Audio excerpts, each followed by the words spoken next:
दोस्तों आज 17 जनवरी 2023 को Hathway cable and Datacom limited ने अपने दिसंबर क्वार्टर या क्वार्टर 3 के फाइनेंशियल रिजल्ट को पब्लिश कर दिया है। तो चलिए हम लोग इस रिजल्ट को एनालाइज करते हैं। ये इस कंपनी का कॉन्सोलिडेटेड फाइनेंशियल रिजल्ट है और यहाँ सारे फिगर करोड़ में बताए गए हैं except earning per share. Quarter 3 में रेवेन्यू फ्रॉम ऑपरेशंस 478 करोड़ है जो प्रीवियस क्वार्टर में 473 करोड़ था और प्रीवियस ईयर के क्वार्टर 3 में ये 455 करोड़ था। तो रेवेन्यू में ईयर ऑन ईयर बेसिस पर 5% की बढ़त है और क्वार्टर ऑन क्वार्टर बेसिस पर ये लगभग 1% बढ़ा है। तो रेवेन्यू फ्रॉम ऑपरेशंस तो फ्लैट ही नज़र आ रहा है। क्वार्टर 3 में टोटल इनकम 504 करोड़ 53 लाख है जो प्रीवियस क्वार्टर में ये 502 करोड़ था और प्रीवियस ईयर के क्वार्टर 3 में ये 474 करोड़ था।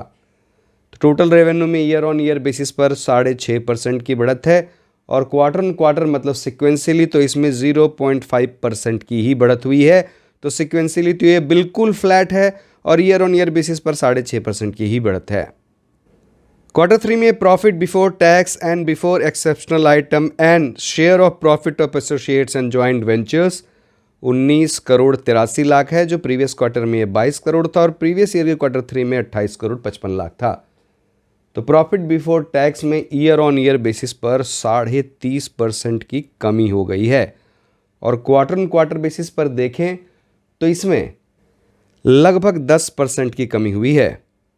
अब चलिए हम लोग आ जाते हैं नेट प्रॉफिट पर। तो क्वार्टर 3 में इस कंपनी का net profit after tax 28 crore 77 lakh है जो प्रीवियस क्वार्टर में ये 30 करोड़ 24 लाख था और प्रीवियस ईयर के क्वार्टर 3 में ये 34 करोड़ था।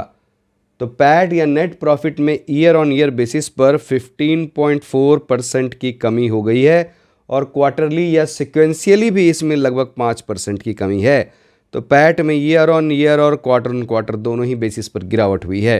क्वार्टर 3 में अर्निंग पर शेयर 16 पैसे है जो प्रीवियस क्वार्टर में 17 पैसे था और प्रीवियस ईयर के क्वार्टर 3 में 19 पैसे था। तो ईपीएस में भी ईयर ऑन ईयर और सिक्वेंशियल दोनों ही बेसिस पर कमी ही हुई है। क्वार्टर 3 में कॉन्सोलिडेटेड एबिटा 81 करोड़ के आसपास है जो प्रीवियस क्वार्टर में ये 85 करोड़ था और प्रीवियस ईयर के क्वार्टर 3 में ये 102 करोड़ था। एबिटा में ईयर ऑन ईयर बेसिस पर 21% की कमी हुई है और क्वार्टर ऑन क्वार्टर बेसिस पर भी ये लगभग 5% गिरा है। और अगर हम लोग इस एबिटा के मार्जिन को देखें तो क्वार्टर 3 में एबिटा का मार्जिन 16.9% है जो प्रीवियस क्वार्टर में 17.9% था और प्रीवियस ईयर क्वार्टर 3 में ये 22.4% था।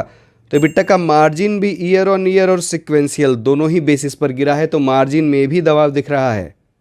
तो दोस्तों हम लोगों ने देख लिया कि revenue from operations year on year basis पर 5% बढ़ा है और क्वार्टर ऑन क्वार्टर या सिक्वेंशियली ये फ्लैट है और इस कंपनी का पैट और ईपीएस तो ईयर ऑन ईयर और क्वार्टर ऑन क्वार्टर दोनों ही बेसिस पर गिरा है और एबिटा में भी year on year quarter on quarter दोनों ही बेसिस पर गिरावट हुई है और इस कंपनी के मार्जिन में भी अच्छा खासा दबाव दिख रहा है ईयर ऑन ईयर और सिक्वेंशियल दोनों ही बेसिस पर।